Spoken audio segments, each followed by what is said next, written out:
The galaxy was old, older than most species living in it could truly understand. Stars had been born, burned bright, and died long before the first thinking creatures had looked up at the sky and wondered what was out there. And over millions of years, many of those thinking creatures had found each other, reached out across the black emptiness, and decided that being alone was worse than being different. That was how the Concord of Gentle Minds was born. It was not an empire. It was not a government. It was more like a promise made by over 400 different species spread across thousands of star systems that they would share knowledge, protect peace, and never ever go to war with each other. The Concord had no army, it had no warships, it had libraries the size of moons, medical stations that could cure diseases across 100 different biologies, and communication networks that let a creature on one side of the galaxy talk to a creature on the other side in real time. It was, by every measure that the Concord cared about, a paradise. The species of the Concord were for the most part gentle. That was the whole point. The Alorans were tall, thin beings with skin like pale glass and eyes that shifted color with their emotions. They were artists and musicians.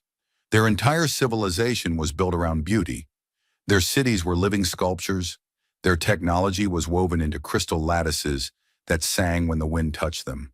And their greatest ambition was to create something that would make another being feel wonder. The Thanari were small, six-limbed creatures covered in soft gray fur who had devoted their entire species to mathematics and philosophy. The Olesi were aquatic beings the size of small whales who communicated through patterns of bioluminescent light and had mapped more of the galaxy than any other species. The Ven were ancient, slow-moving beings made of something between stone and plant matter who remembered things that had happened 1,000,000 years ago as clearly as things that happened yesterday. All of them were peaceful, all of them were kind, and none of them, not a single one, knew how to fight. They had never needed to. In the long history of the Concord, conflict had always been resolved through conversation, compromise, and patience. When two species disagreed, they talked. When resources were scarce, they shared. When a new species was discovered, they welcomed it, taught it, and brought it into the fold. Violence was something they studied in history files, a relic of primitive civilizations that had not yet learned better. The Concord believed deeply and completely that any intelligent species would eventually outgrow the need for violence. It was just a phase, a childhood illness that every civilization recovered from. That belief was about to be tested.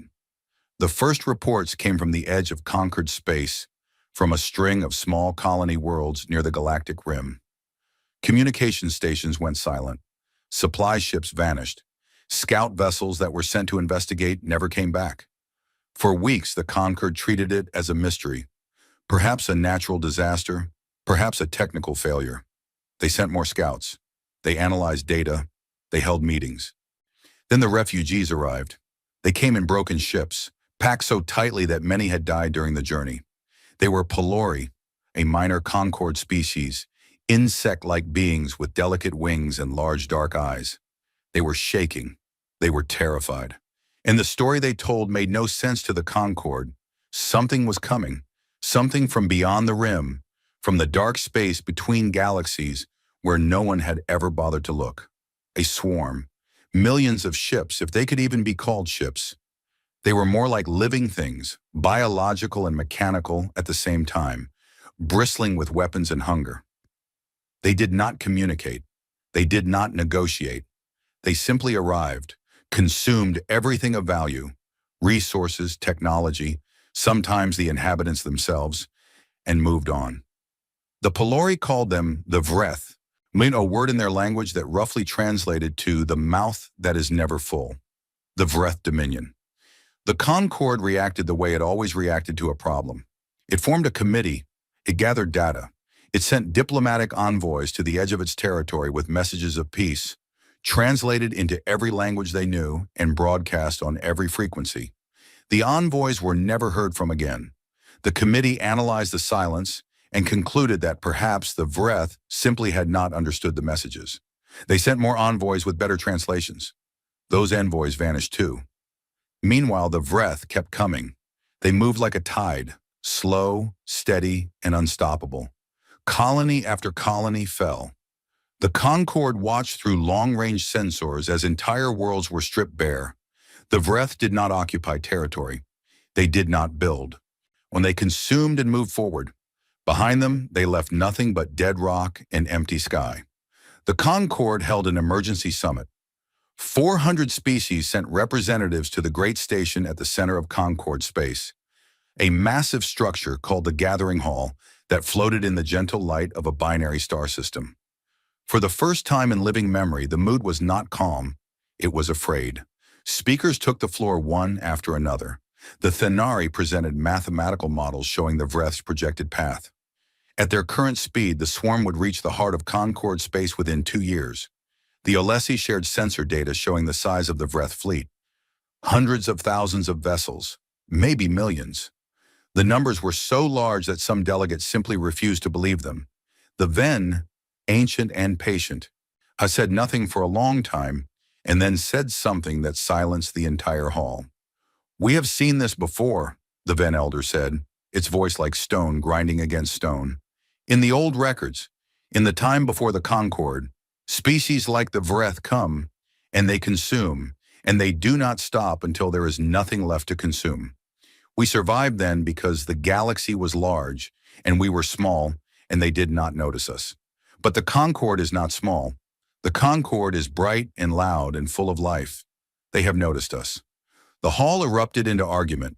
Some species demanded that the Concorde build weapons, build a fleet, find some way to fight back. But they had no weapons. They had no soldiers. They had no experience with war. Building a military from nothing would take decades, and they did not have decades. Other species suggested fleeing, abandoning the outer territories and retreating to the core, hoping the Vreth would lose interest. But the Pelori refugees shook their heads. The Vreth never lost interest. Other species suggested hiding, shutting down all transmissions, going dark, and hoping the swarm would pass them by. But there were too many worlds, too many people, too much infrastructure. They could not hide a civilization that spanned a quarter of the galaxy. In the end, they did what the Concorde always did. They talked. They debated. They formed subcommittees to study the problem further. And while they talked, the Vreth reached Elora Prime. Elora Prime was not a strategic target. It was not a military installation or a resource hub. It was a world of artists, a world of singers and builders and dreamers. Its cities were famous across the Concorde. Towers of living crystal that grew and changed with the seasons. Bridges of light that spanned rivers of liquid silver. Gardens where every plant had been shaped over centuries into living works of art. Elora Prime was, to many in the Concorde, the most beautiful world in the galaxy. The Vreth did not care about beauty. They arrived without warning, a wall of ships that blotted out the stars.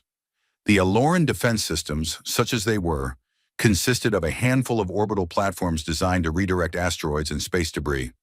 They were not weapons. They had never been designed to fight. The Vreth swept them aside like dust. The bombardment began within hours. The Vreth did not target military installations because there were none. They targeted cities. They targeted the crystal towers and the bridges of light and the gardens that had taken centuries to grow. They burned them all. The sky above Elora Prime turned orange and black with smoke and fire, and the beautiful singing of the crystal structures became a scream as they shattered under the assault. Millions of Elorans fled underground into shelter networks that had been built long ago for natural disasters, earthquakes, storms, volcanic eruptions.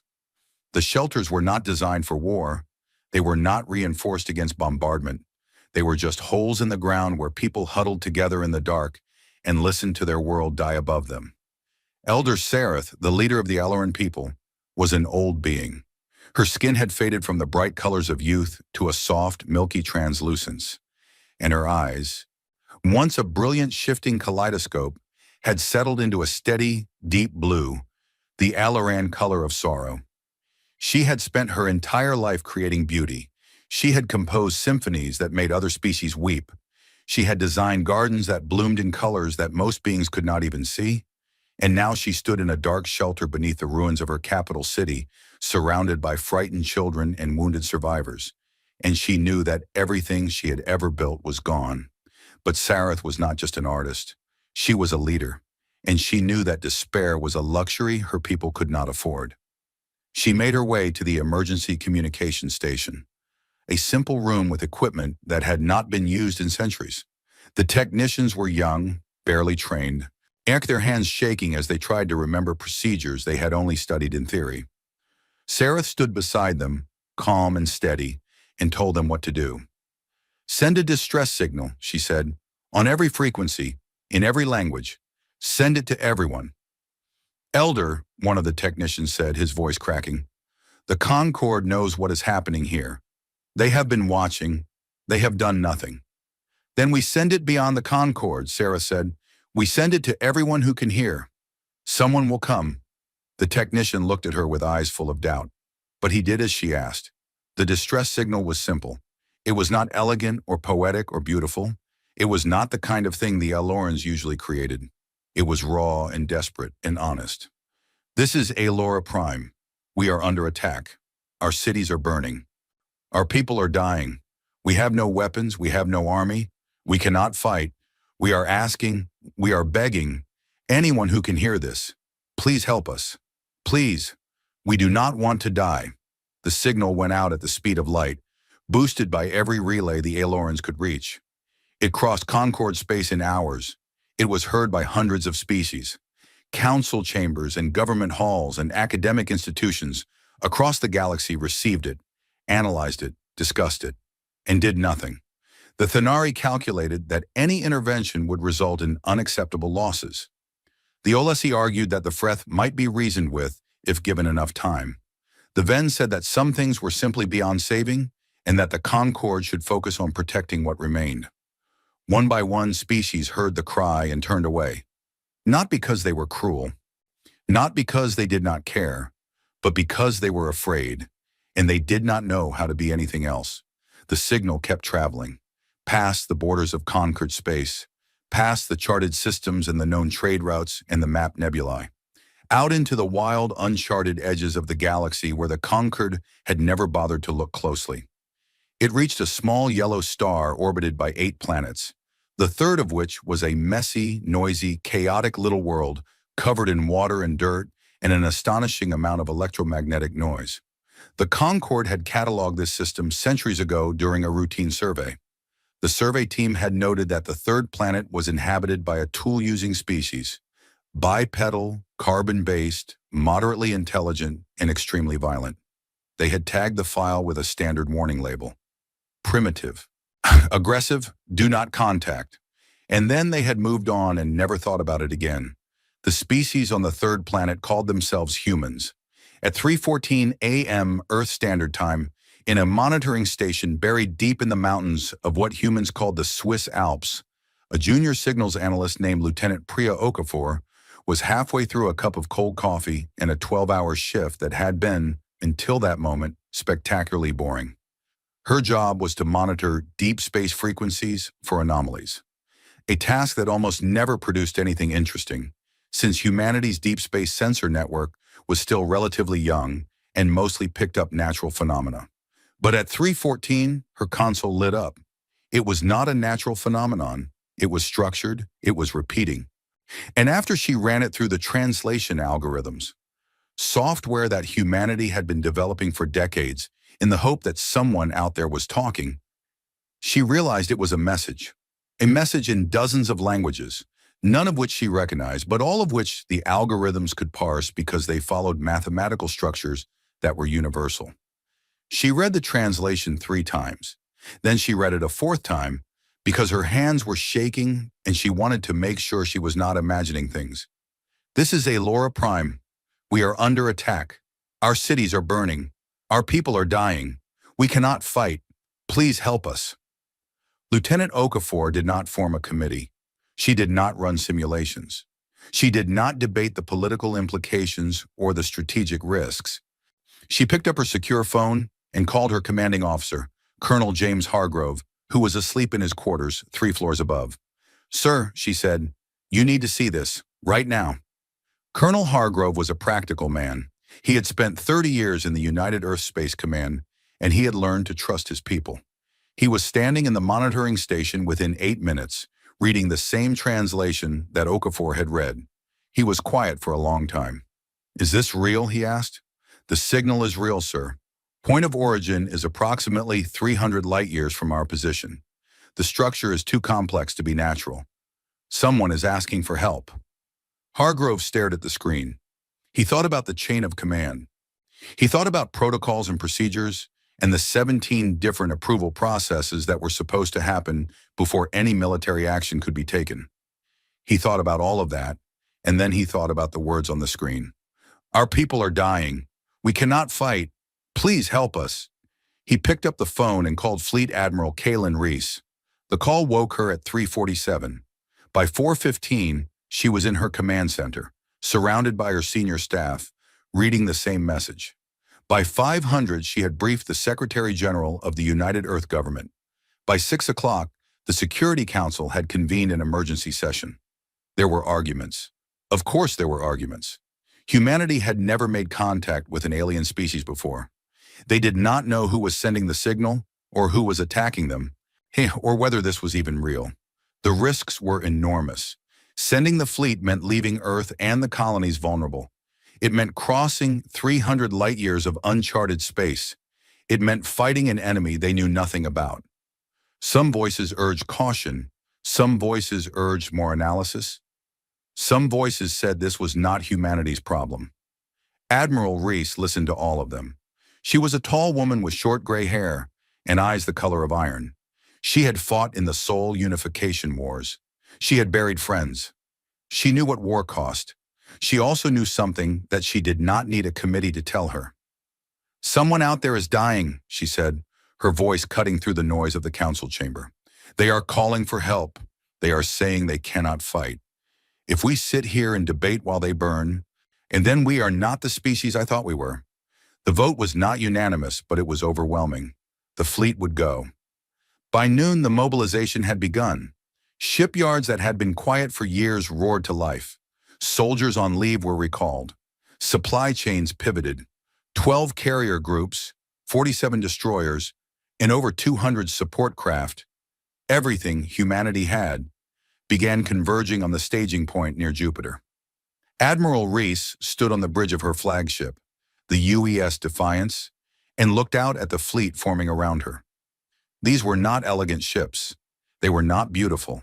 They were thick, heavy, armored machines built by a species that had been fighting itself for most of its history and had only recently decided to fight together instead. They were covered in weapons because humans had never been able to shake the feeling that the universe was dangerous and that you should always be ready. The galaxy had ignored humanity. The Concorde had looked at them, seen violence and chaos and primitiveness, and had decided they were not worth knowing. They were about to find out how wrong they were. Reese opened a channel to the fleet. "All ships," she said. "This is Admiral Reese. You have all read the distress signal. You know what we are flying into. I will not lie to you. I do not know what we will find. I do not know if we can win. But I know this. Someone out there is scared and alone and dying, and they asked for help. That is enough for me. It should be enough for all of us. Set course for Elora Prime. Best speed." Which we are going to answer that call. 300 light-years away, in a dark shelter beneath a burning world, Elder Sareth sat with her arms around a group of children who had stopped crying because they had run out of tears. Above them, the Vreth continued their work of destruction. The crystal towers that had taken centuries to build were falling one by one, their songs dying in the flames. Sareth did not know if anyone had heard her signal. She did not know if anyone was coming. She only knew that she had asked, and that asking was the only thing she had left. She closed her eyes and held the children tighter. Somewhere out there, the answer was already on its way. The fleet gathered near Jupiter like a storm building on the horizon. Admiral Kaylin Reese watched it come together from the bridge of the UES Defiance. And even she, a woman who had spent her life around warships, felt something tighten in her chest at the sight. 12 carrier groups, 47 destroyers, 216 support craft, troop transports, medical frigates, supply haulers, tankers, repair ships. Everything humanity had built over the last century of space exploration and the decades of unification that came before it. Every ship, every fighter, every Marine, all of it was converging on this one point in space, preparing to jump into the unknown. It was, she thought, either the bravest thing humanity had ever done or the most foolish. Probably both. The ships themselves told the story of what humanity was. They were not beautiful. The conquered species, had they been watching, would have found them crude, blocky, angular, when covered in plates of heavy armor and studded with weapon emplacements like the quills of some enormous, angry animal. Their hulls were painted in dark grays and blacks, practical colors that absorbed sensor pings and made them harder to spot against the void. Their names were painted on their sides in white block letters: Defiance, Relentless, Iron Will, Stubborn Hope, Last Argument. Names that said something about the species that had built them. Humans had not built these ships for exploration, though they could explore. They had not built them for science, though they carried labs and sensors. They had built them because somewhere deep in the human brain, in the part that still remembered being small and afraid on a dark savanna, there was a voice that said, "The universe is dangerous, and you need to be ready." The Concorde had never understood this about humans.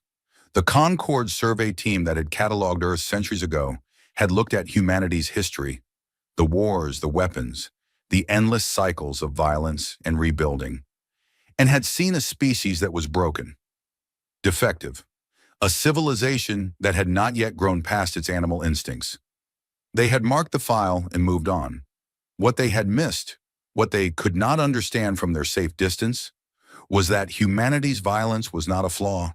It was a tool, a terrible, dangerous, double-edged tool that humans had spent their entire history trying to control. They had not always succeeded. They had done awful things to each other over the centuries. Things they remembered, things they studied, things they swore they would never do again. But they had also learned something from all that blood and fire, something that the gentle species of the Concorde had never needed to learn. They had learned how to fight, not just how to swing a fist or fire a weapon, but how to organize violence, how to direct it, how to use it with purpose and restraint, and, when necessary, with overwhelming force. They had turned war into a science, and then they had turned that science toward the stars, and now they were about to use it for something that mattered. In the hours before the jump, the fleet buzzed with activity. On the carrier UES Constellation, Captain David Chen stood on the flight deck and watched his pilots run final checks on their F-47 Firebrand strike fighters. The Firebrands were small, fast, and mean, single-seat craft built around a pair of rapid-fire railguns and a rack of missiles. They were not sophisticated by Concorde standards.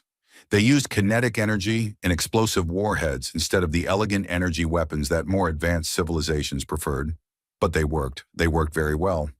Chen was 38 years old. He had grown up in a farming community in what used to be called Central China, back when countries were still a thing. He had joined the Space Command because he wanted to see what was out there, and because he had a gift for flying that his instructors called reckless but effective.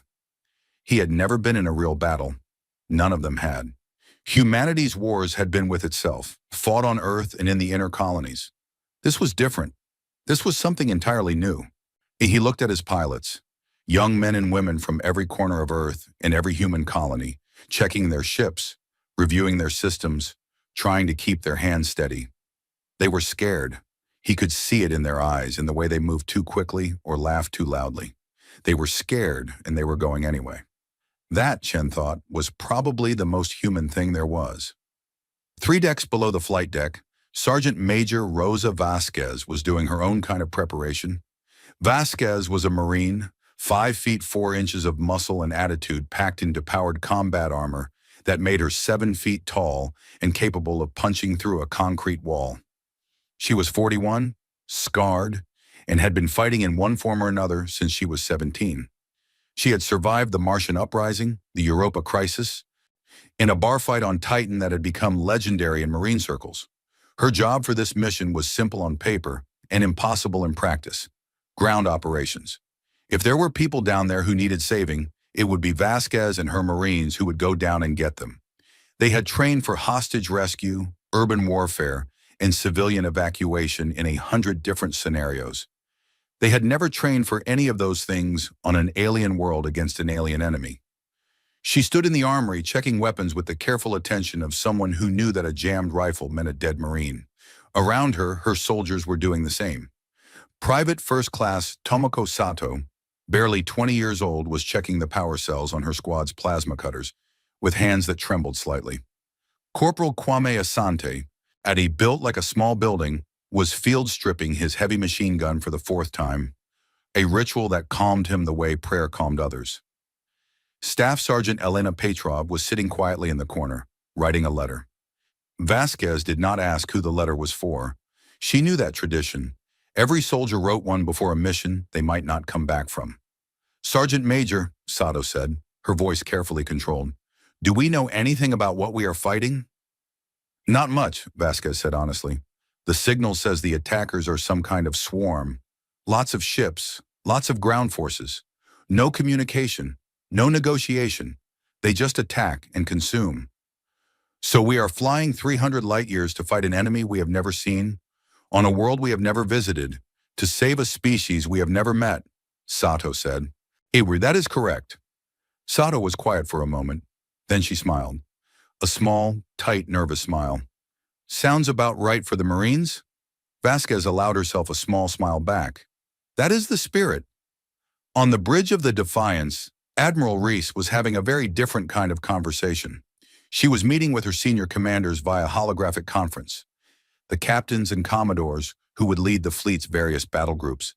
Their faces floated in the air around her, blue-tinged and serious. "Here is what we know," Reese said, pulling up a star chart that showed the route to Allura Prime. The path was marked in red, 300 light-years of largely uncharted space. "We will be making a series of warp jumps through corridors that our probes have mapped, but no human ship has ever traveled. Navigation has plotted a course using 7 intermediate jump points. Total travel time is estimated at 14 days. 14 days, said Commodore Yuki Tanaka, who commanded the fleet's destroyer wolf packs. She was a precise woman who spoke the way she fought. In short, efficient bursts. "What is the status on arrival? How much fuel and ammunition will we have?" "Enough," Reese said. "Barely. We are loading every ship to maximum capacity. The support fleet will carry additional supplies. But I will not pretend we have a comfortable margin. If this turns into a long fight, we will be in trouble." "Define long fight," said Colonel Marcus Obi, who commanded the Marine Expeditionary Force. He was a calm, steady man with a deep voice and the kind of face that made young soldiers feel safe. "Yari, more than 3 weeks of sustained combat operations," Reese said. The holographic faces around her exchanged glances. 3 weeks was not much. "What about the enemy?" asked Captain Sarah Kim, who commanded the carrier group centered on the UES constellation. "What do we actually know about the Vreth?" "Almost nothing," Reese admitted. She pulled up the distress signal analysis. The signal from Allura Prime describes a large-scale invasion force. Thousands of ships minimum, possibly hundreds of thousands. The attackers appear to use a combination of biological and mechanical technology. They do not communicate or negotiate.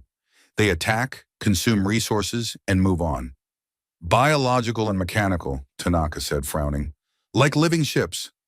Possibly we will not know until we see them. Our analysts have been working with the signal data to build predictive models, but the honest truth is that we are going in mostly blind." There was a silence. It was the kind of silence that happens when smart, experienced people realize exactly how dangerous the thing they are about to do really is. "Admiral," said Commodore Viktor Sokolov, who commanded the fleet's heavy cruiser division. He was an older man, white-haired and calm, who had served longer than almost anyone in the fleet. "I must ask the question that is on everyone's mind. Can we win this?" Reese looked at him. She looked at all of them. These men and women who had trusted her with their lives and the lives of everyone under their command. "I do not know," she said. "I do not know the size of the enemy fleet. I do not know their weapons or their tactics or their weaknesses. I do not know if the people we are going to help will still be alive when we arrive. I do not know if we will ever come home." She paused. But I know this. Somewhere out there, people who have never hurt anyone are being destroyed by something that does not care about them. They asked for help. They begged for it. And every other civilization in the galaxy heard that cry and did nothing. We are the only ones who answered. If we do not go, no one will. And I am not willing to live in a universe where a cry for help goes unanswered. She looked around the room. Anyone who wants to stay behind has that right. I will not force anyone on this mission. But I am going. The Defiance is going. And I believe that when the history of this moment is written, the people who came will be proud they did. No one stayed behind. The fleet jumped on schedule, 14 days before the estimated fall of Elora Prime. The warp corridors were rough, uncharted passages through folded space that shook the ships like toys and pushed the engines to their limits. Navigation teams worked in shifts around the clock, recalculating trajectories and adjusting course corrections in real time. Engine crews performed repairs between jumps, patching systems that were never designed for this kind of sustained stress. Conditions aboard the ships were hard. The fleet was carrying maximum loads of ammunition, fuel, and supplies, which meant that crew quarters were cramped and common areas had been converted into storage. Meals were military rations, functional but unpleasant. Sleep was broken into short shifts, and the air recyclers worked overtime and still could not quite keep up. But the mood aboard the ships was something that would have confused the Concord species if they could have felt it. It was not happiness. It was not excitement. It was something heavier and more complicated. A mix of fear, determination, and a strange kind of joy that humans felt when they were doing something that mattered. The ships hummed with purpose. People moved with intention. Even the most routine tasks, cleaning weapons, running diagnostics, folding laundry, were done with a focus and care that came from knowing they were heading towards something real. Stories spread through the fleet like electricity through water. The text of the distress signal was posted on every bulletin board and shared on every personal device. People read it and reread it. Our cities are burning. Our people are dying. We cannot fight. Please help us. Those words became a kind of prayer. Soldiers wrote them on their armor. Pilots painted them on their fighters. Engineers scratched them into the walls of engine rooms. It was a reminder of why they were doing this. Not for glory, not for conquest, not for territory, but because someone had asked for help. On the 7th day of the journey, something happened that became legend in the fleet. A group of off-duty Marines in one of the Defiance's mess halls had been listening to the distress signal on repeat, trying to learn the sound of the Eloran language. One of them, a young private from New Zealand named Tanewirimu, had a talent for music and languages. He had been listening to the cadence of the Eloran words, the way they rose and fell. And he realized that the Eloran language was musical, not just in the way that all languages have rhythm, but actually musical. The meaning of words change based on their pitch and tone, like a song. He started humming along with the signal. Then he started trying to match the words. His pronunciation was terrible. Human vocal cords were not built for the frequencies that Elorans used, but the melody was there. Other Marines joined in, then crew members from the next table, then people from the corridor who heard the sound and came to see what was happening. Within an hour, 100 people were sitting in a mess hall on a warship heading toward an alien battle, humming the melody of a distress call from a species they had never met. It was not a beautiful sound. It was rough and off-key and full of wrong notes, but it was honest, and it was human, and somehow it was exactly right. The story spread to other ships. Other groups tried it. The melody of the Eloran distress call became the fleet's unofficial anthem, a wordless song that everyone knew, a sound that meant we are coming, hold on, we are coming. On the 11th day, they hit a problem. The 6th warp corridor on their route, a narrow passage through a region of highly unstable space, had shifted since the probes had mapped it. The corridor was still there, but it had become narrower and more turbulent. Navigation calculated that passing through it would subject the ships to gravitational stresses that exceeded their rated tolerances by 40%. In simple terms, the ships might survive the passage, or they might be torn apart. Reese called a conference. The options were simple, and they could take the unstable corridor and risk losing ships. They could find an alternative route, which would add at least 6 days to the journey. 6 days that Allura Prime almost certainly did not have. Or they could turn back. The conference was short. "We go through," Reese said. "All ships reinforce structural integrity fields to maximum. Non-essential personnel to crash positions. We go fast, we go hard, and we get through." They lost 2 ships in the passage, a supply hauler and a small escort frigate, 312 people. The fleet held a moment of silence for them as they emerged on the other side, battered and shaken but still moving. Reese added their names to the list she kept in her quarters, a list that she knew would be much longer before this was over. On the 14th day, the fleet reached the final jump point. Beyond it lay the Allura system. Somewhere in that system, a world was burning, and people were waiting for help that they did not believe would come. Reese stood on the bridge of the Defiance. Around her, the bridge crew was silent, hands on their consoles, eyes on their screens. The fleet was arrayed behind her in battle formation, carriers in the center, destroyers on the flanks, support ships to the rear. Every weapon was loaded. Every fighter was fueled. Every Marine was suited up and ready. She had given them everything she could: training, planning, supplies.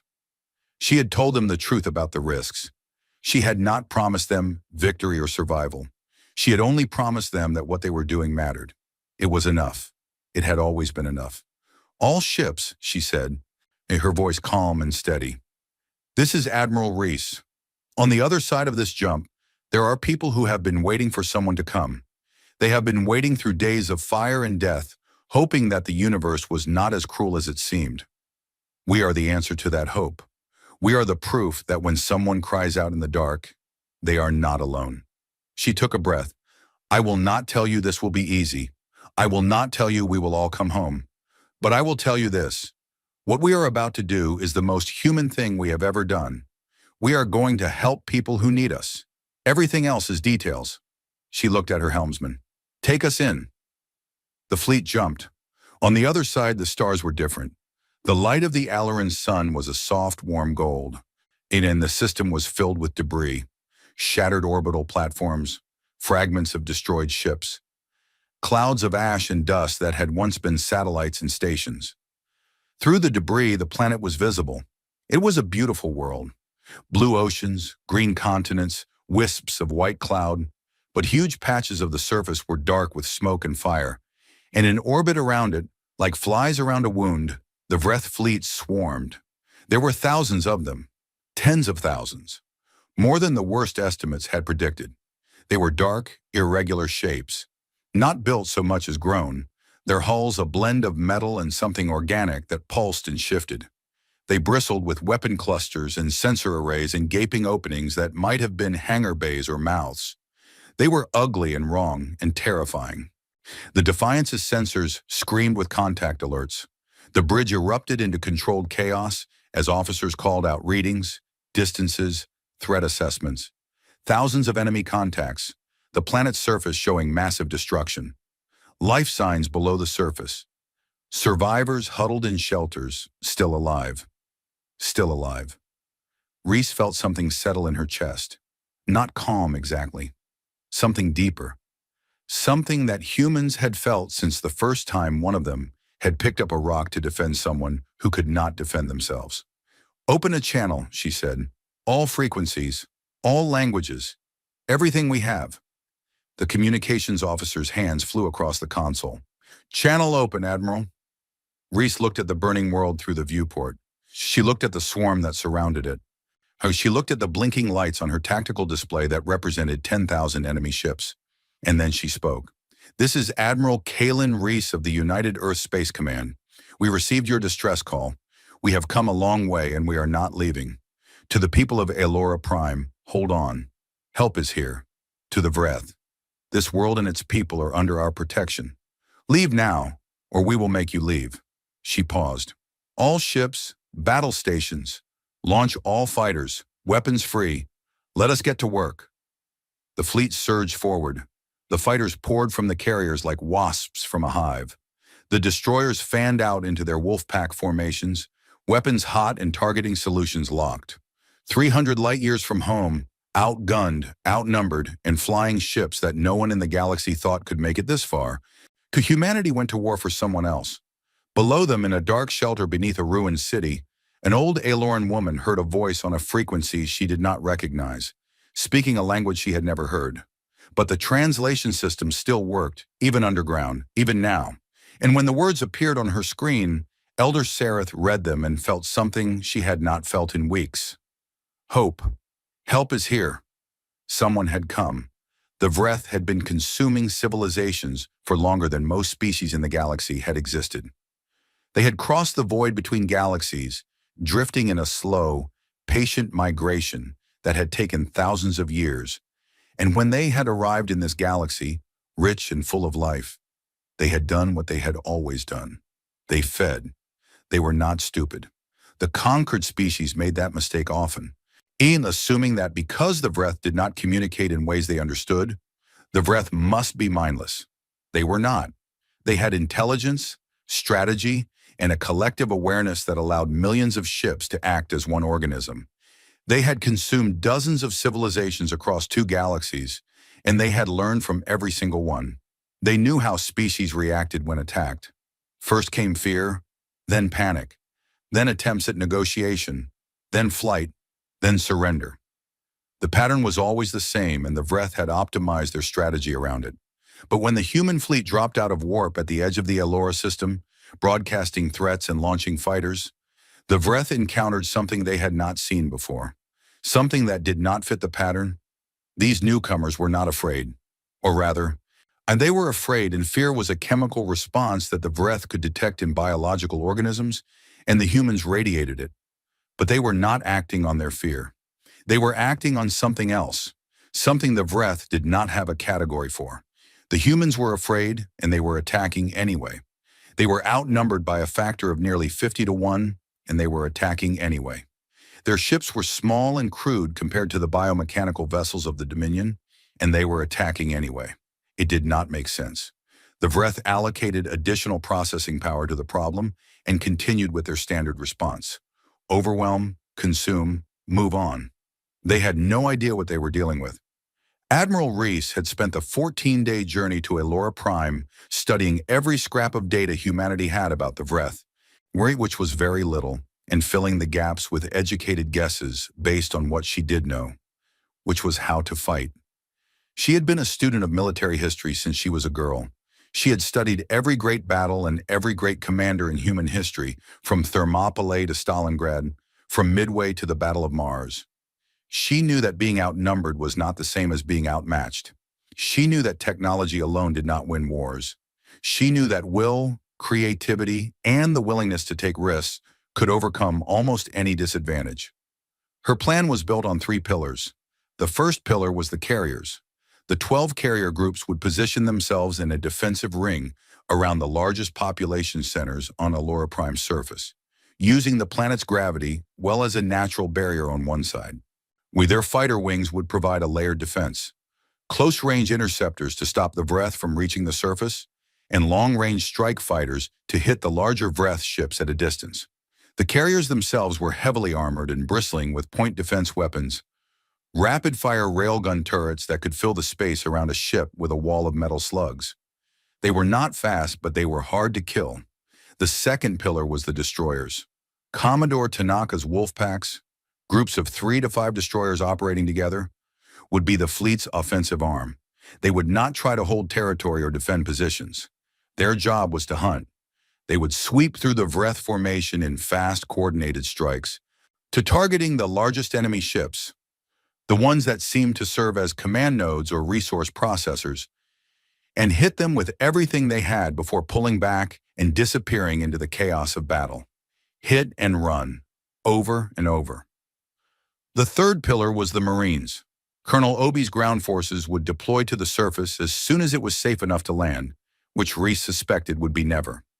Their mission was to reach the Aloran shelters, establish secure perimeters, and begin evacuating civilians to safe zones where transport ships could pick them up. It was the most dangerous part of the plan because it meant sending soldiers into a war zone on foot, surrounded by an enemy that controlled the sky and the ground. Reese had told her commanders that the plan was flexible. She had told them to use their judgment, to adapt, and to improvise. She had told them the truth, that no plan survived first contact with the enemy, and that the real plan was to be smarter, tougher, and more stubborn than whatever was waiting for them. The battle began the moment the fleet arrived. The first wave of Vreth ships came at them like a wall of teeth. Thousands of small, fast attack craft, each one about the size of a human fighter, but faster and more agile, with biological weapons that fired streams of superheated plasma. They swarmed toward the human fleet in a pattern that looked random, but was not. They were testing, probing, looking for weak points. The human fighters met them head-on. Captain David Chen was the first pilot to score a kill. His firebrand dove into the leading edge of the swarm, and his railguns tore through an attack craft in a burst of metal and organic debris. The Vreth craft did not have traditional shields. Their organic hulls absorbed some kinetic energy, but not enough to stop a railgun round traveling at a significant fraction of the speed of light.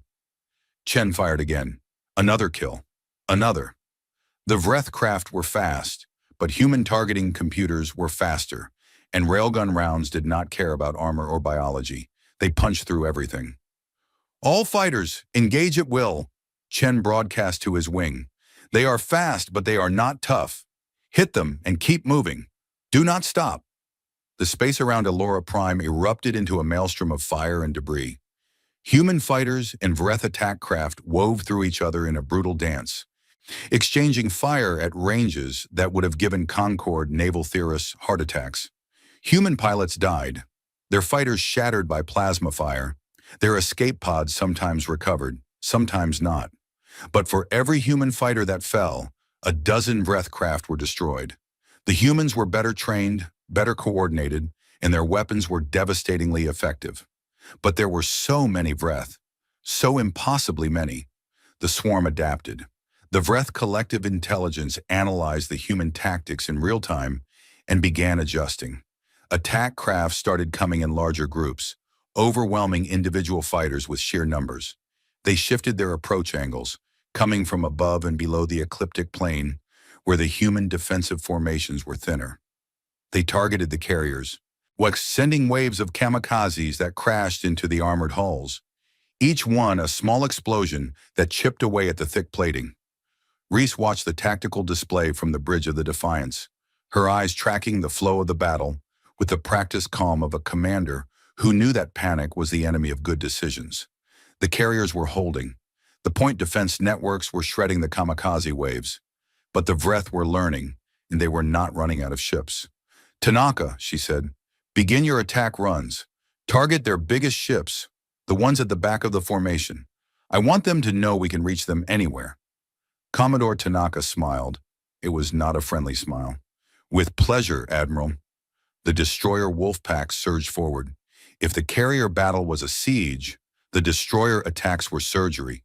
Fast, to precise, and brutal. Tanaka's ships moved in tight formations, their engines running hot, cutting through the gaps in the Vreth swarm like knives through flesh. They targeted the massive hive ships that loomed at the center of the Vreth formation.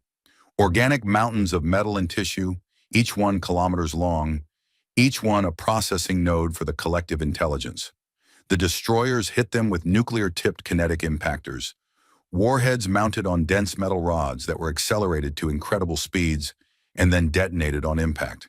Each hit was a miniature sun, a flash of white fire that tore through organic hull material like paper. The hive ships screamed, not on any frequency that sensors could detect, but the Vreth swarm around them reacted with something that looked like pain. Ships veering off course, the formations breaking apart, the collective coordination faltering for precious seconds. Tanaka pushed the advantage. Her wolf packs hit another hive ship, then another. She rotated her formations, pulling damaged destroyers back and sending fresh ones forward. Her ships were taking hits. The Vreth plasma weapons were scoring burns on their armor, melting sensors, destroying weapon mounts.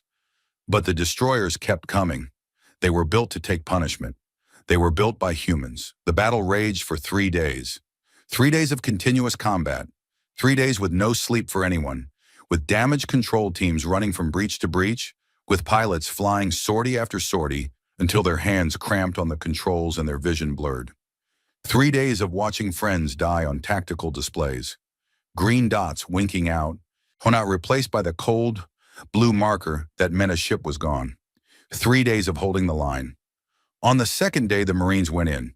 Colonel Obi had watched the space battle from the troop transports and had decided that waiting for it to be safe was not an option. The ailerons were dying underground. Their shelters were not designed for extended sieges.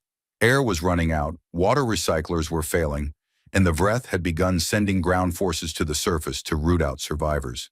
If the Marines did not go now, there would be no one left to save. The landing was violent. The transport ships dropped through the atmosphere under fire, their hulls glowing orange with re-entry heat, while Vreth anti-air organisms, things that looked like flying jellyfish with plasma stingers, tried to burn them out of the sky. Point defense gunners on the transports fired continuously, filling the air with tracer rounds, and the fighters above provided what cover they could. But 5 transports were lost on the way down. 500 Marines, gone before they even reached the ground. Sergeant Major Vasquez felt her transport hit the ground hard enough to rattle her teeth inside her helmet. The ramp dropped. Daylight, wrong daylight, tinged orange and gray with smoke, flooded in. She could see a cityscape ahead, or what was left of one. The Aloran crystal towers were shattered stumps, their beautiful singing replaced by the groan of breaking structures and the distant thunder of Vreth bombardment. Fires burned everywhere. The air was thick with ash. "Marines, move out!" she shouted. "First objective, shelter entrance at grid reference 47. A civilian evacuation priority. Stay together, watch your sectors, and do not stop moving." They moved through the ruins like ghosts in metal skin. The powered exoskeletons gave them strength and speed that would have been impossible otherwise. They could leap over rubble, punch through walls, carry the wounded at a full run. Their weapons were loud and crude by Galactic standards. Automatic rifles that fired high-velocity tungsten rounds, grenade launchers, shoulder-mounted missile systems. But they were effective. The Vreth ground forces were different from the space forces. They were larger, bipedal organisms armored in thick chitin, carrying biological weapons that fired acid or plasma. They were tough, but they were not tougher than a Marine in powered armor with a clear line of fire. When the first contact was at a collapsed intersection 3 blocks from the shelter entrance, a group of Vreth warriors, 20, maybe 30, were trying to dig into the shelter from above, clawing at the ground with limbs that could tear through metal. Vasquez's squad hit them from the flank, rifles blazing, grenades arcing through the smoke. The Vreth turned to face the new threat, and for a moment Vasquez saw something in their posture. Not just aggression, but confusion. They were not used to being attacked from behind. They were not used to being attacked at all. The fight was short and brutal. The Marines put down every Vreth warrior in the intersection in under 4 minutes. Corporal Asante, manning the squad's heavy machine gun, fired with a steady mechanical rhythm that turned the Vreth's chitin armor into fragments. The Private Sato threw a demolition charge into a Vreth cluster with hands that no longer shook. Staff Sergeant Petrov directed fire with crisp, calm commands, her letter to her daughter safely sealed in her armor's storage pocket. They reached the shelter entrance. It was sealed. A heavy door designed for earthquakes, not warfare. Vasquez banged on it with an armored fist, a sound that echoed through the tunnel below like thunder. "This is the United Earth Space Command," she called through her suit's external speakers. "We are here to help. We are going to open this door and get you out. Do not be afraid." There was silence. Then slowly the door opened. The Alorans inside looked nothing like anything the Marines had ever seen. They were tall, thin, with skin like frosted glass and wide eyes that shifted color as they stared at the armored giants standing in their doorway. There were hundreds of them. Women, children, elderly, wounded. They were packed into a space meant for a fraction of their number. The air was bad. Many were unconscious. Some were dead. A young Aileron near the front of the group stared at Vasquez. His eyes shifted from gray on the color of despair to a bright burning gold that Vasquez did not understand but would later learn was the Aloran color of hope. He said something in his own language. The translation software in Vasquez's helmet took a moment to process it. "You came," he said. You actually came. We did, Vasquez said. Now let us get you out of here. The evacuation of Elora Prime's shelters took 8 days. Now 8 days of fighting through ruined cities, establishing secure corridors, carrying the wounded and the children and the elderly through war zones to transport ships that flew them to safety. 8 days of Marines holding intersections and doorways and bridges against Freth counterattacks that came in waves, each wave bigger and more desperate than the last. The stories that came out of those 8 days would be told for centuries. A squad of Marines held a hospital entrance for 14 hours straight against continuous Vreth assault. When reinforcements finally arrived, they found the squad leader, Lieutenant James Park, standing in a doorway choked with Vreth dead, his armor cracked, his ammunition gone, his rifle being used as a club. Behind him, 300 Alaran patients were still alive. All of them. He had not let a single Vreth through. Private Tain Wiremu, the same young Marine who had learned to hum the Alaran distress signal, was part of a team that found a shelter full of children. The children were terrified of the armored humans, screaming and hiding. Wiremu took off his helmet, knelt down, and started humming the melody he had learned on the ship. The Alaran children fell silent. They stared at this strange, soft creature who was making sounds that almost, not quite, sounded like their language. One by one, they crept forward. One of them touched his face. Wiremu smiled and kept humming. They followed him out of the shelter, a line of tiny glass-skinned children following a humming Marine through a burning city. Sergeant Major Vasquez carried a wounded Alaran elder through 2 kilometers of contested streets.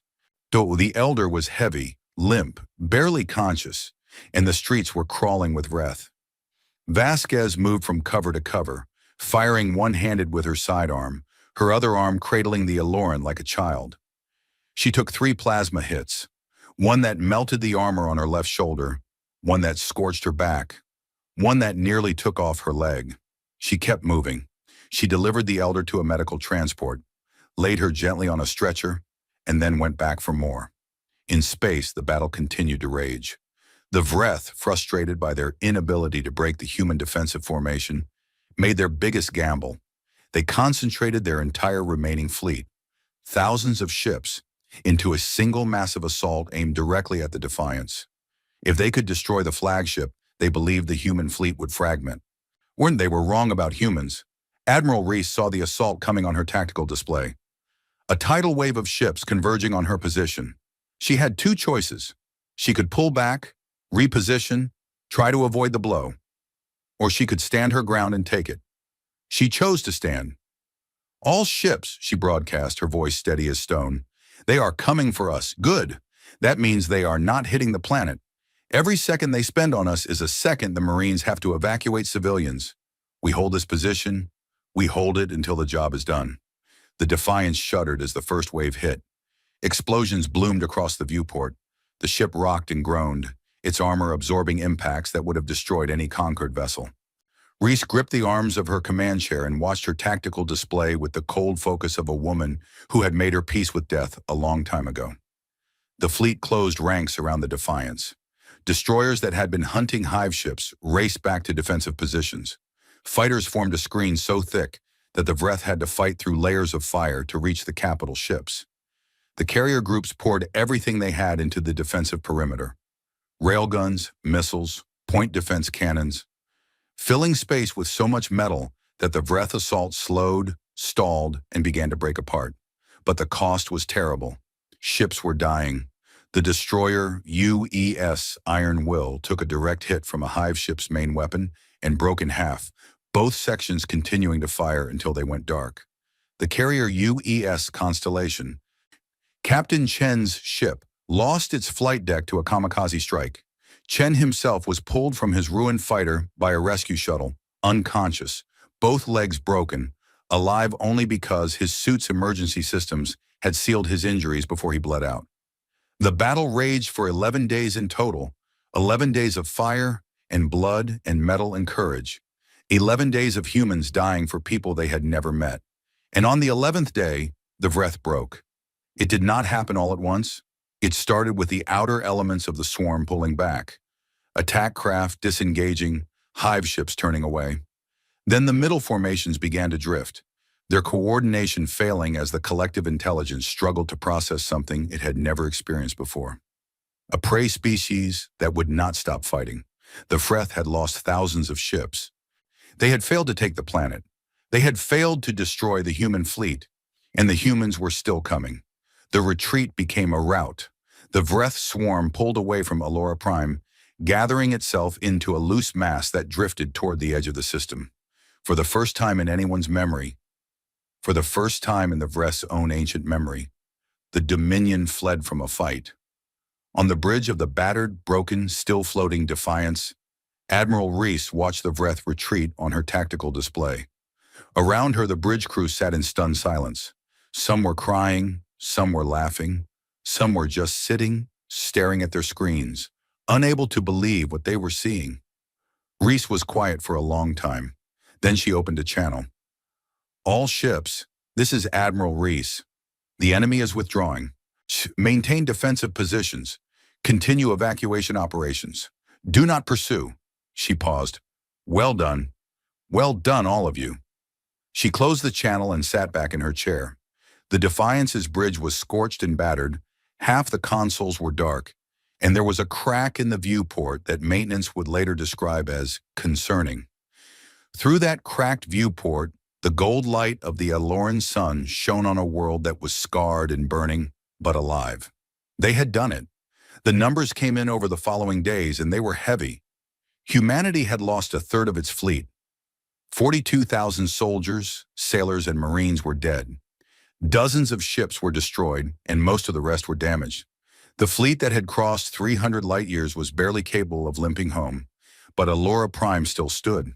Its people were battered, traumatized, and homeless, but they were alive. Every single shelter had been reached. Every single survivor who could be saved had been saved. The Marines had not left anyone behind. On the surface of the planet, in a clearing that had once been a garden, Sergeant Major Vasquez stood next to Private Wiramu and looked up at the sky. The smoke was clearing. Through the gaps, they could see stars. "Sergeant Major," Wiramu said quietly, "do you think it was worth it?"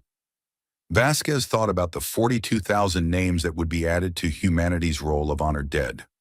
She thought about the ships that would never fly again, and the families that would never be whole again. She thought about all of that, and then she thought about the Alloran child she had seen an hour ago, sleeping peacefully in a medical tent for the first time in weeks, safe because a species from 300 light-years away had decided that her life mattered. "Yeah," Vasquez said, "it was worth it." Above them, the battered remnants of the human fleet hung in orbit, keeping watch over a world that was not theirs, but that they had bled for.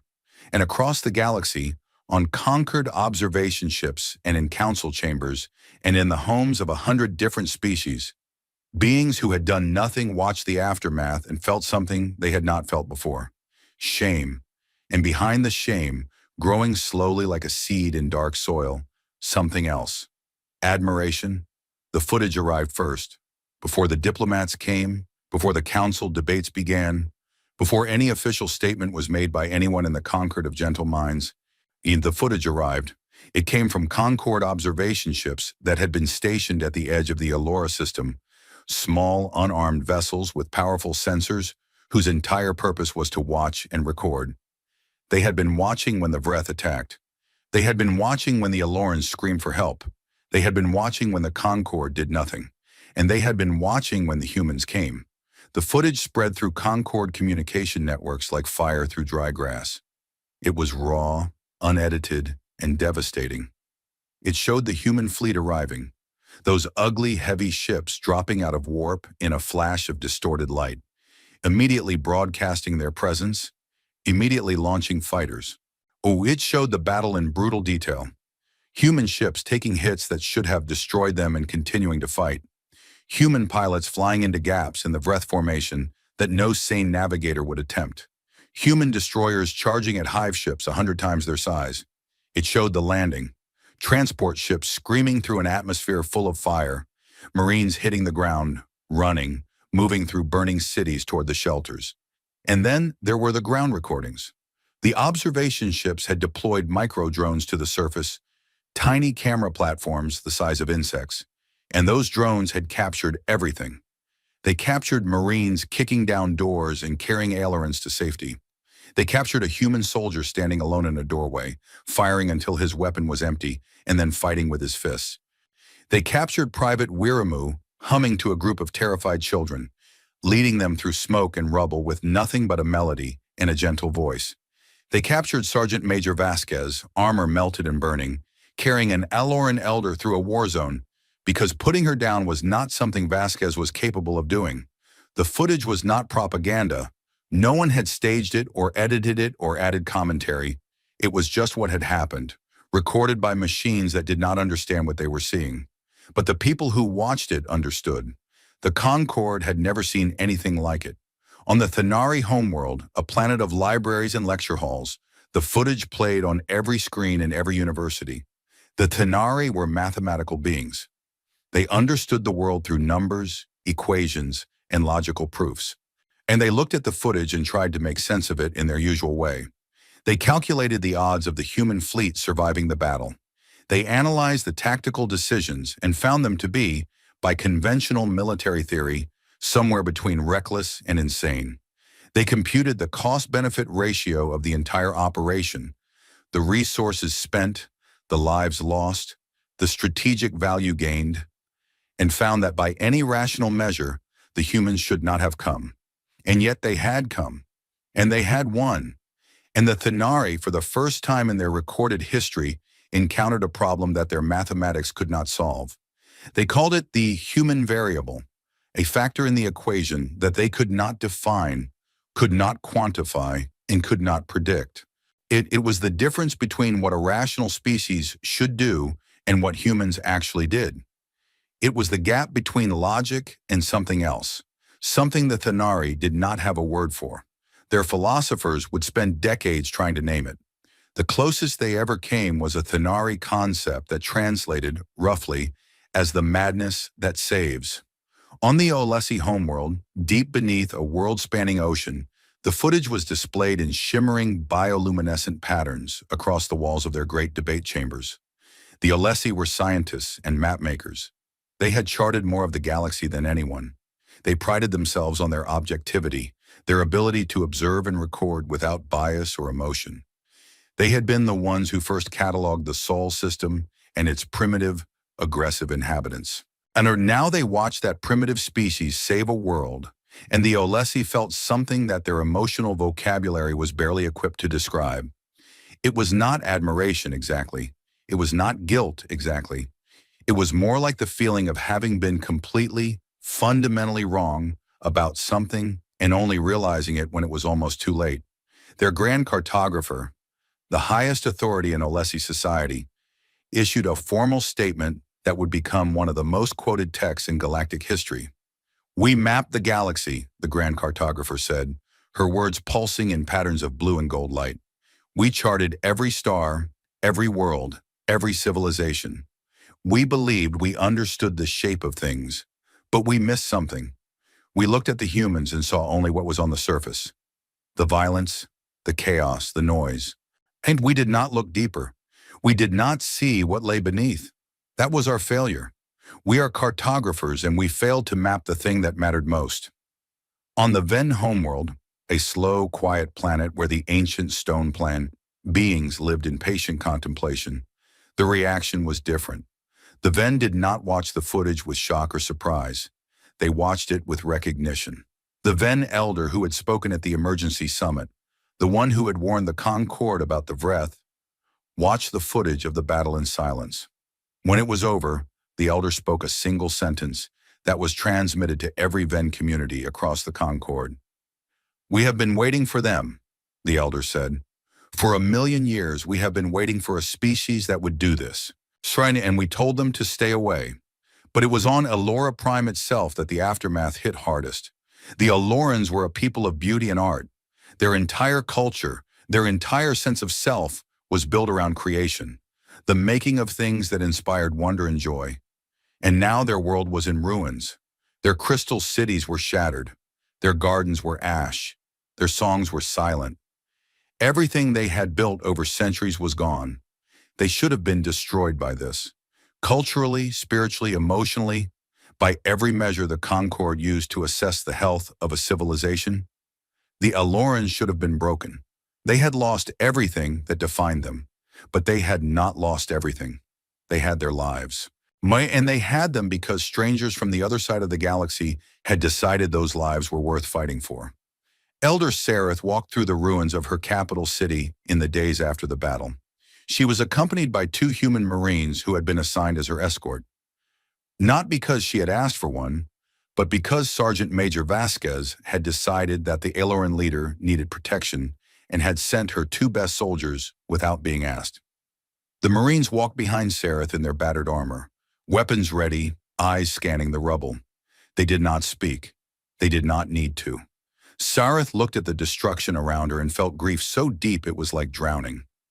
Every broken crystal spire, every shattered bridge, every burned garden was a piece of her people's soul. Wherever she could hear the ghosts of the songs that the crystals used to sing, melodies that had played across her city for generations, now silenced forever. She stopped at a place where a great tower had once stood.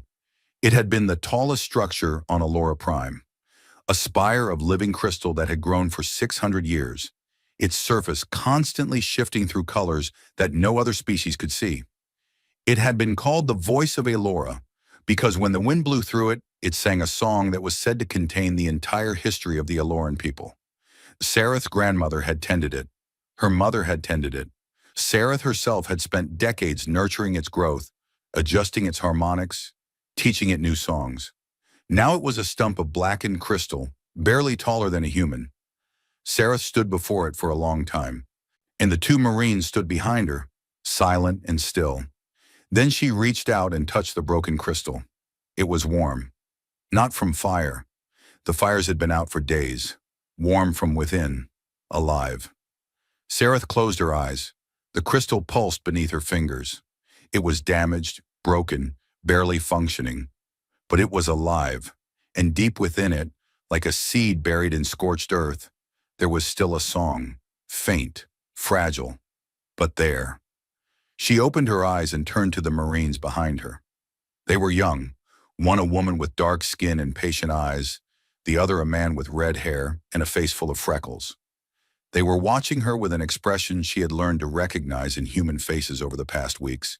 It was concern, genuine concern for her people, from beings who had no reason to feel it except that they simply did.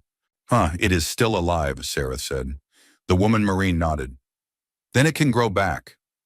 Sareth looked at her. Then she looked at the ruined city around her. The broken towers, the ash-covered streets, the smoke-stained sky. She thought about her people, huddled in shelters and medical camps, grieving and lost. She thought about the humans who had crossed the stars to save them, who were even now helping to dig survivors from collapsed buildings and distribute food and medical supplies and generally doing 1,000 things that no one had asked them to do. Yes, Sareth said, it can grow back, but it will grow differently. In the weeks that followed, something remarkable happened on Alora Prime. The Alorans began to build again. Not to rebuild. The old city was gone, and trying to recreate it would have been an exercise in grief. Instead, they built something new. They worked alongside the human engineers and Marines who stayed behind to help, and the things they created were different from anything Alora had produced before. The new structures were still beautiful. The Alorans could not build anything that was not beautiful, but they were also strong. Where the old crystal towers had been delicate and fragile, the new ones were reinforced with human engineering principles. Internal supports, redundant structures, materials that could withstand bombardment. They were beautiful and hard, graceful and tough. They were what happened when a species of artists met a species of fighters, and each saw in the other something they had been missing. The human soldiers helped. They helped with their hands and their machines and their strange, loud, energetic way of doing everything at twice the speed the Alorans thought possible. They cleared rubble, they repaired infrastructure, they set up water purification systems in emergency power stations and communication networks. They did it with a cheerful, tireless enthusiasm that baffled the Alorans, who were used to doing things slowly and carefully and with great deliberation. And in the process, something happened that no one had planned. The two species began to understand each other. The Alorans learned that humans were not the mindless brutes the Concorde had described. They were loud and rough and sometimes crude, but they were also kind, astonishingly, consistently kind, in ways that seemed to cost them nothing. A Marine would spend his free time teaching Eloran children a human game called catch. A pilot would sit with an elderly Eloran for hours, listening to stories she could not understand, just because the elder seemed lonely. An engineer would notice that a temporary shelter was positioned where it would block the view of a surviving garden, and would spend an extra day repositioning it so that the Ailorans inside could see the flowers. The humans learned that the Ailorans were not the helpless creatures they had appeared to be. They were stronger than they looked, not physically, but in their resilience, their ability to find beauty even in devastation, their refusal to let grief destroy their capacity for wonder. Then an Ailoran artist began creating portraits of the human soldiers, crystal sculptures that captured not just their appearance, but something deeper, something about the way they moved and laughed and fought. The soldiers were stunned when they saw themselves reflected in crystal, rendered with a beauty and honesty that no human artist had ever achieved. Meanwhile, the Concorde was in chaos. The emergency summit reconvened, and this time the mood was not afraid. It was angry. Angry at the Vreth, yes, but also angry at itself. Species that had been content to watch while Elora burned were now confronted with the footage of what had happened while they did nothing, and the shame was immense. Delegations arrived at Elora Prime, dozens of them from species across the Concorde. They came with aid and supplies and medical equipment and offers of help.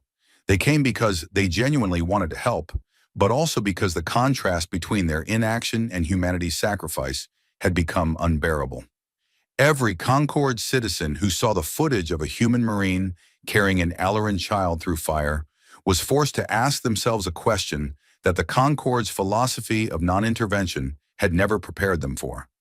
If someone is suffering and you can help, is choosing not to help really peace? The Concorde also sent diplomatic envoys to the human fleet. This was complicated because officially humans did not exist as far as the Concorde was concerned. They had been tagged as primitives and ignored. There were no diplomatic protocols for this situation because no one had imagined it. Well, the first envoy was a Thanari diplomat named Kethvar, a small six-limbed being with enormous eyes and a reputation for brilliant negotiation. Kethvar had been chosen because the Thanari were considered the most rational species in the Concorde, and rationality seemed like the safest approach to dealing with an unknown species that had just demonstrated a terrifying capacity for violence. Kethvar boarded the Defiance with a team of translators and analysts, expecting to meet a barbarian warlord on a ship of war. What he found instead was a tired woman in a rumpled uniform, sitting in a chair on a bridge that smelled like coffee and burned wiring, reading casualty reports with the focused sadness of someone who was determined to honor every name. "Admiral Reese," Kethvar said through his translation device, "I am Kethvar, here representing the Concorde of Gentle Minds. I am here to, we wish to," he stopped. The prepared speech suddenly felt ridiculous. "We are ashamed," he said instead. "We heard the call for help. We did nothing. You came. We do not understand why, but we are ashamed that we did not." Reese looked at him for a long moment. She was exhausted. She had not slept more than 3 hours in any stretch for weeks. She had 42,000 names on her list. She was holding a data pad that contained the latest casualty figures and repair estimates and supply inventories, and every number was a reminder of what this mission had cost. "I appreciate that," she said, "but shame does not help anyone." "What would help?" Kethvar asked. "Kona, do you have technology that can repair our ships?" "Yes." "Do you have medical capabilities beyond ours?" "Almost certainly." "Can you help the Alorans rebuild?" "Of course." "Then do those things," Reese said. "And while you are doing them, think about what happens the next time someone calls for help." Kethvar was quiet. Then he asked the question that was really on his mind, the question that the entire Concorde wanted answered. "Why did you come?" he asked. "You did not know the Ailorans. You had never heard of them. You had no agreement with them, no treaty, no obligation. You risked everything, your fleet, your soldiers, your future, for strangers. We have analyzed this from every angle, and we cannot find a rational explanation. Why did you come? Reese set down her datapad. She looked at the Thanari diplomat with eyes that were red-rimmed with exhaustion and something else. Something that Kethvar's translators struggled to categorize. Because they asked, she said. Kethvar waited for more. There was no more. That is the entire reason, he asked. That is the entire reason, Reese said. Someone was in trouble. They asked for help. We could help. So we did. I understand that might be hard for you to process. I understand your people think in terms of cost and benefit and rational self-interest. But that is not how humans work. We help because someone needs help. That is the beginning and the end of it. She leaned forward. Your Concord has existed for thousands of years. You have built something remarkable, a community of hundreds of species living in peace. I respect that. But somewhere along the way, when you forgot something, peace is not just the absence of conflict. Peace is the willingness to protect it. And protecting it means standing up when someone cannot stand up for themselves, even when it is dangerous, even when it costs you something. That is what peace actually requires. Kethvar did not respond immediately. He was thinking, really thinking, in the deep, slow, thorough way that Thanari thought about things that challenged their understanding of the universe. You are offering us an alliance, he said finally. I am offering you a friendship, Reese said. Alliances have terms and conditions. Friendships just have trust. We did not come here to build an empire or to claim territory or to make the conquered owe us. We came because it was the right thing to do. If you want to be our friends, then be our friends. Help us repair our ships. Help the Elorans rebuild. And the next time someone cries out in the dark, stand up with us. The Concord's response came slowly, as was its nature. But it came. Technology began to flow to the human fleet.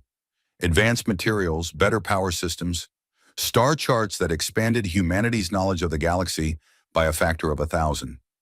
Medical teams arrived to treat the human wounded with techniques that could heal injuries in hours that would have taken human doctors months.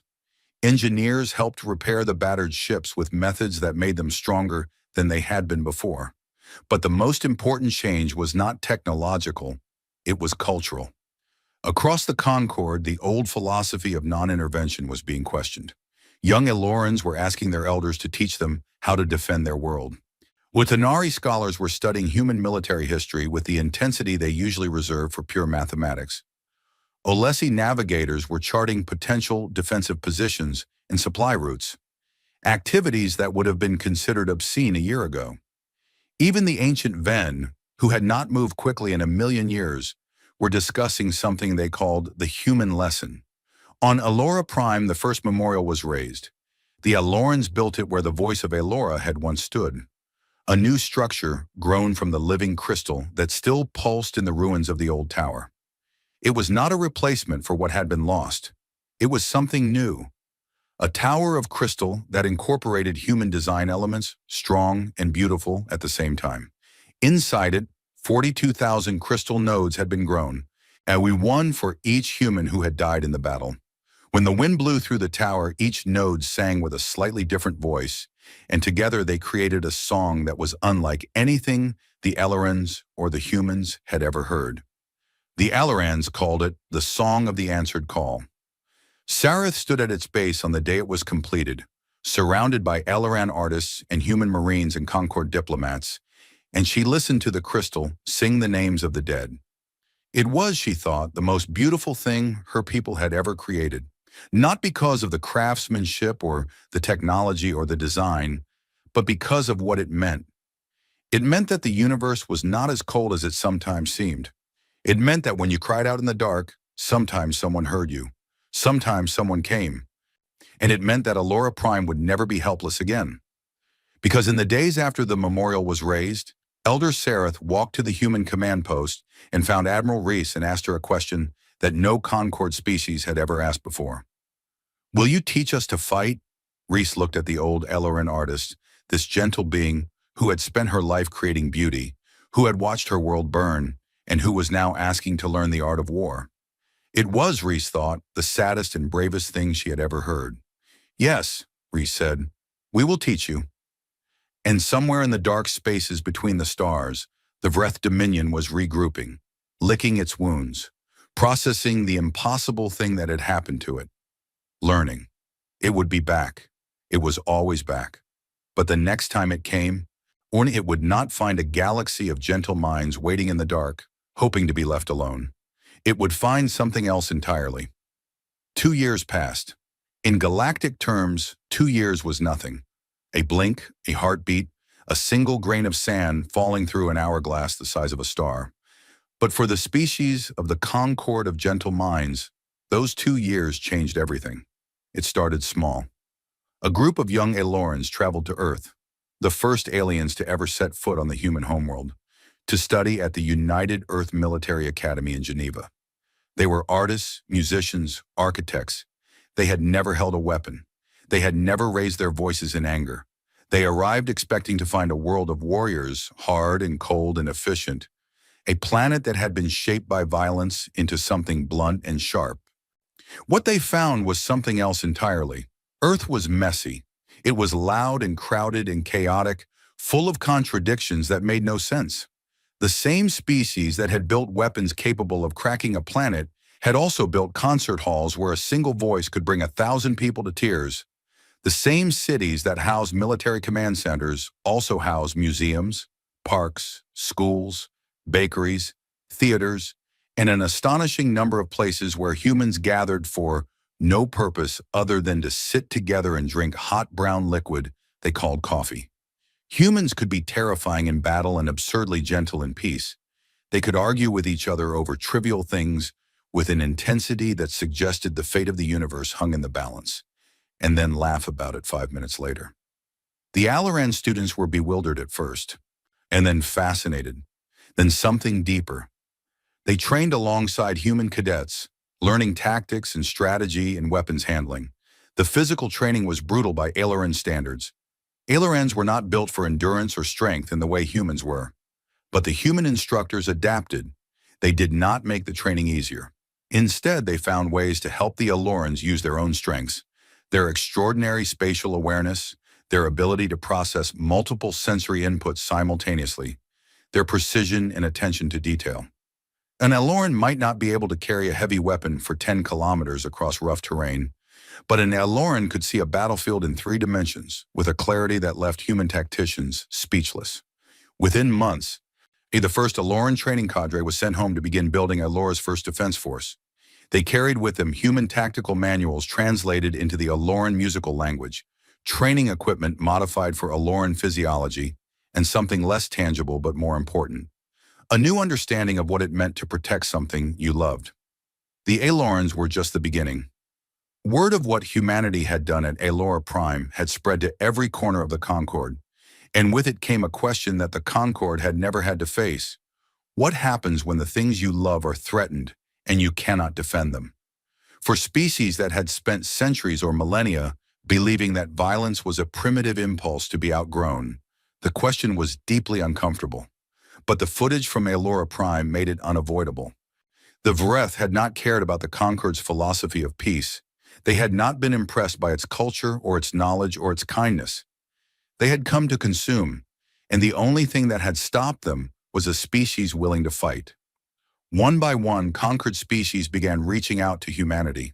Not all of them. Some still believed that arming themselves was a step backward, a betrayal of everything the Concord stood for. The debates in the gathering hall were fierce and sometimes bitter, but the numbers shifted steadily, pushed by the simple, undeniable reality that the Vreth were still out there. The Thanari were among the first to change. They did not have the physical ability to be soldiers. They were small, fragile beings who would break in conditions that humans considered mild exercise. But they were the finest mathematicians in the galaxy, and when they turned that mathematical genius toward military problems, the results were extraordinary. Thanari analysts developed predictive models for Vreth behavior that were orders of magnitude more accurate than anything human intelligence had produced. They designed early warning sensor networks that could detect a Vreth incursion from halfway across the galaxy. They optimized fleet formations and supply logistics with an elegance that human commanders found almost beautiful. The Olesi contributed their unmatched knowledge of galactic geography. They had mapped every star system, every trade route, every navigational hazard in the known galaxy. Now, they used that knowledge to identify choke points, defensive positions, and strategic corridors where a defending fleet could turn the Vreth's numbers against them. They redesigned their famous star charts with a new layer, military overlays that showed fields of fire, retreat routes, and rally points. An Olesi admiral, the first in their species' history, was appointed to help coordinate the growing coalition fleet. Even the Ven contributed in their slow, ancient way. They opened their archives, records that stretched back millions of years, and shared everything they knew about the Vreth. It was not much, but it was more than anyone else had. The Vreth had come before, the Ven revealed, many times before. They moved in cycles, sweeping through a galaxy, consuming what they could, and then retreating into the void between galaxies to digest and grow. The cycle took thousands of years, and each time the Vreth returned, they were larger, stronger, and hungrier. The current incursion was not an anomaly. It was the leading edge of a wave that would eventually consume the entire galaxy if it was not stopped. This revelation sent a shockwave through the Concord. The threat was not temporary. It was not something that could be waited out or negotiated away. It was existential.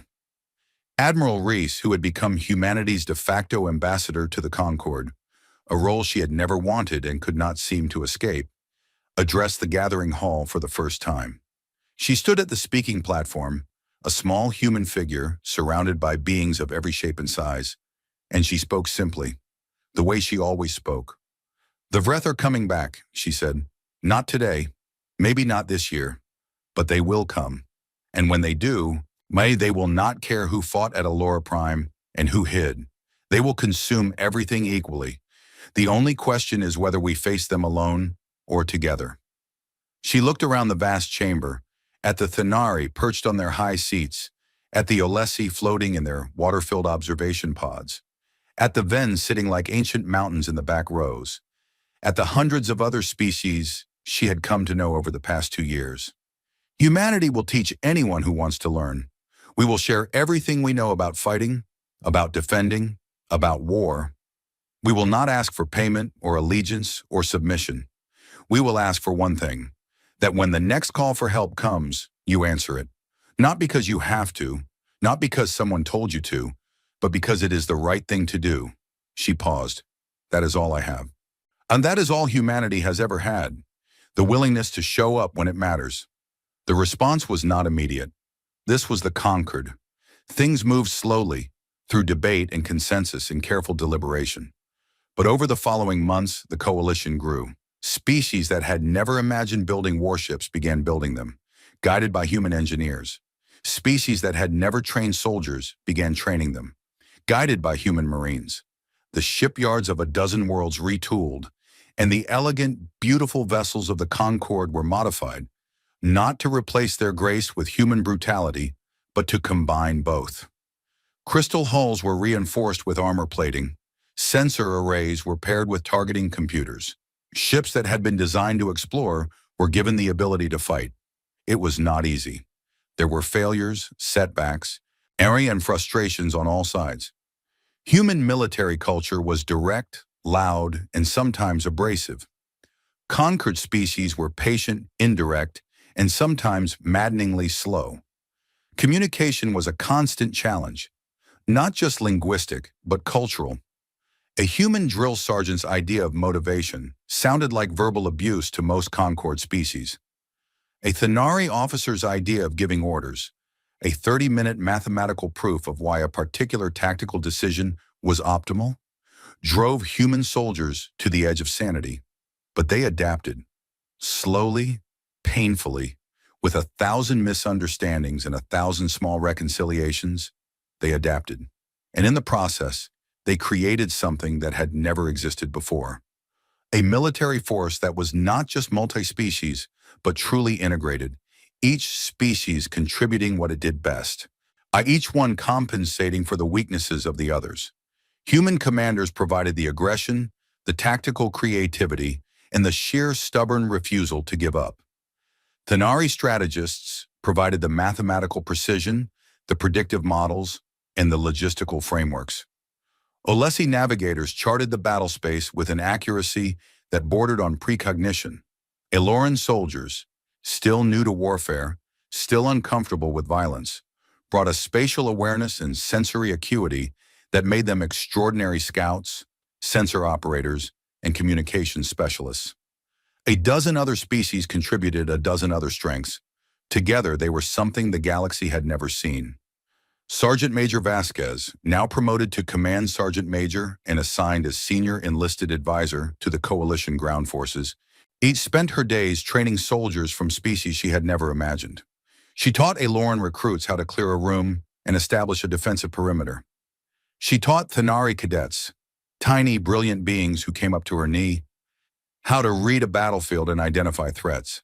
She taught a Ven volunteer, a being the size of a small building, who moved with the speed of a glacier, how to serve as a mobile fortification, which, she told Colonel Obi, was the most creative use of natural abilities she had ever seen in 30 years of soldiering. She was tough on them. She was tough on everyone. But she was also fair, and she cared. And the alien soldiers under her training learned to trust her the way human soldiers did. Completely. Private Wiramu, now Corporal Wiramu, became something unexpected. A cultural bridge. His gift for languages and music made him one of the few humans who could communicate naturally with Alorans in their own musical speech. He became an unofficial translator, mediator, and morale officer, moving between human and Aloran units with an easy warmth that smoothed over misunderstandings before they became problems. The Aloran soldiers adored him. They called him the human who sings, and they considered him one of their own. Captain Chen, recovered from his injuries at Alora Prime but walking with a permanent limp, was given command of the Coalition's first mixed fighter wing, Firebrand strike fighters flying alongside Aloran light craft and Olesi long-range scouts. The coordination challenges were immense. Each species' ships had different capabilities, different speeds, different communications protocols. Hey, but Chen was a pilot, and pilots spoke a universal language. The language of speed and timing and trust. Within weeks, his mixed wing was flying formation exercises that would have been impossible for any single species alone. 3 years after the Battle of Elora Prime, the early warning network detected what everyone had been dreading. The Vreth were coming back. The sensor data was unmistakable. A massive energy signature at the galactic rim, far larger than the force that had attacked Elora Prime. The Thanari models estimated the swarm at over 1 million ships. It was not an incursion, it was an invasion. The full weight of the Vreth dominion, the kind of force that had consumed entire galaxies in ages past. They were heading straight for the heart of Concord space. The Coalition mobilized. For the first time, the Gathering Hall did not debate. It did not form committees or run simulations or weigh costs and benefits. It sent a single message to every world in the Concord. They are coming. Stand with us. The response was overwhelming. Ships converged from every corner of the galaxy, human carriers and destroyers, Aloran light cruisers, Thanari sensor platforms, Olesi navigation ships, and vessels from 100 other species. They gathered at a point the Olesi strategists had identified as the optimal defensive position, a narrow corridor between two dense nebulae where the Vreth swarm would be forced to concentrate and where the Coalition's superior tactics could offset the enemy's numbers. Admiral Reese, older now, grayer, with lines on her face that told the story of 3 years of relentless work, stood on the bridge of her new flagship. The old Defiance had been retired, too damaged to serve again. In its place, the Coalition had built something extraordinary. A ship that combined human engineering with Conquered technology, armored and elegant, strong and beautiful. They had asked Reese to name it, and she had chosen a name that meant something. The UES answered call. The bridge crew around her was mixed, human officers alongside Thanari analysts, Olesi navigators, and an Aloran communications specialist whose crystal-clear voice could be heard across every frequency. They worked together with the smooth efficiency of people who had trained together, lived together, and learned to trust each other with their lives. Outside the viewport, the Coalition fleet stretched to the limits of visibility. Thousands of ships from hundreds of species, arranged in formations that would have been impossible 3 years ago. Human warships anchored the center, their heavy armor and massive weapons forming the backbone of the fleet. Aileron cruisers held the flanks, their superior sensors and speed making them perfect for detecting and responding to threats. Thenari platforms sat behind the battle line, processing data and feeding tactical updates to every ship in real time. Olesi scouts ranged ahead, mapping the approaching swarm and identifying priority targets. It was the largest fleet ever assembled in the galaxy's history, and it existed because, 3 years ago, one small species had crossed 300 light-years to answer a cry for help. The Vreth arrived like a storm, and they filled the corridor between the nebulae, a wall of dark ships that blotted out the stars. The sensors counted them, and the numbers kept climbing. 1 million, 2 million, still more. It was the largest Vreth swarm ever recorded. It was the kind of force that had ended civilizations, ended entire galactic eras. On the bridge of the answered call, the Thenari analyst whispered a number that made everyone go still. Reese heard it, she processed it, and then she set it aside, because numbers had never been what determined the outcome of a battle. She opened a channel to the fleet. Every ship, every species, every soldier and sailor, and pilot and engineer across thousands of vessels and hundreds of worlds. "This is Admiral Reese," she said. Her voice was calm. It was always calm. 3 years ago, a world called Elora Prime sent a signal into the dark. They were scared. They were alone. They were dying, and they asked for help. One species answered that call. Today, a galaxy answers.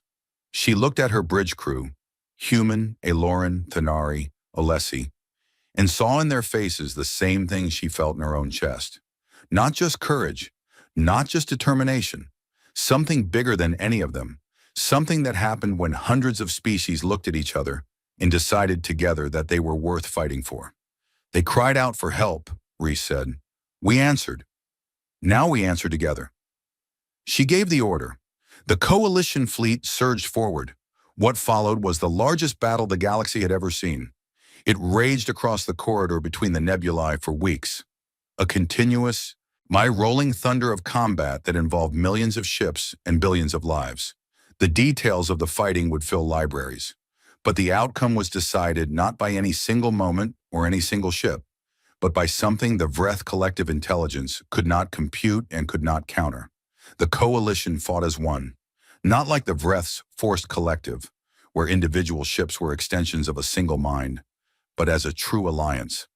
Thousands of independent minds and species choosing, freely and deliberately, to stand together. Human destroyers charged hive ships while Eloran cruisers covered their flanks. Thenari analysts predicted Vreth movements minutes before they happened, feeding targeting data to human gunners who fired with devastating accuracy. The Olesi scouts guided wolf packs through gaps in the swarm that the Vreth did not know existed. Species that had been strangers 3 years ago fought back to back, covering each other, saving each other, dying for each other. On the ground, because the Vreth landed ground forces on every world they could reach, the mixed battalions fought with a ferocity and coordination that shocked even the humans. Eloran soldiers, once pacifists, stood shoulder to shoulder with human marines and fought with a fierce, quiet intensity that came from knowing exactly what they were protecting and exactly what it had cost to learn how. Corporal Wiramu led a mixed platoon through a contested city, issuing orders in 3 languages, singing the Eloran battle hymn that his unit had composed together during training, a song that blended human words and Eloran melodies into something that was both and neither, something new. Command Sergeant Major Vasquez, leading a battalion of soldiers from 12 different species, held a critical mountain pass for 6 days against continuous Vreth assault. Her soldiers were exhausted, wounded, running low on ammunition.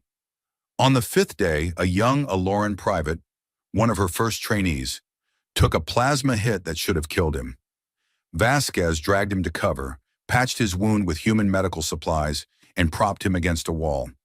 He looked at her with eyes that had shifted to gold, the Eloran color of hope. "Still here, Sergeant Major," he whispered.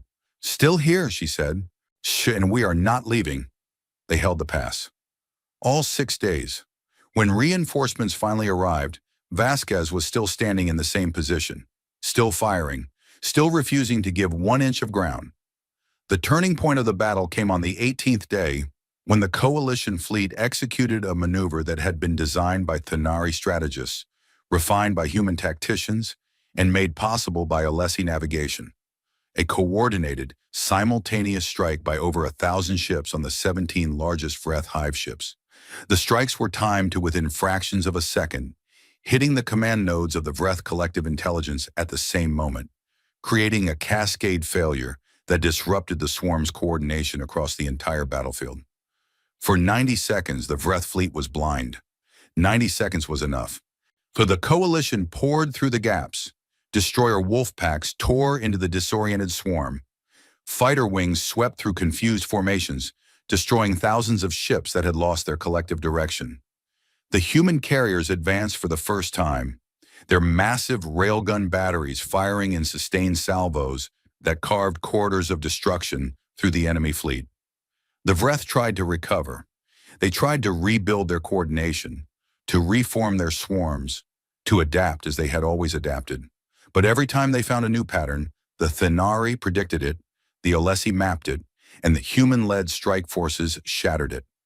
The coalition was not just fighting the Vreth, it was outthinking them, outmaneuvering them, beating them at their own game of adaptation. The swarm broke. It did not retreat this time. It shattered. The Vreth Dominion, the ancient consumer of civilizations, the force that had crossed the void between galaxies and left nothing but dead worlds in its wake, came apart like a wave hitting a wall. Millions of ships scattered, their collective intelligence fragmenting into confusion and silence. They fled in every direction, away from the corridor, away from conquered space, away from the galaxy itself, back toward the darkness between the stars where they had come from. On the bridge of the answered call, Admiral Reese watched the tactical display clear. The red markers that had filled the screen were fading, scattering, disappearing.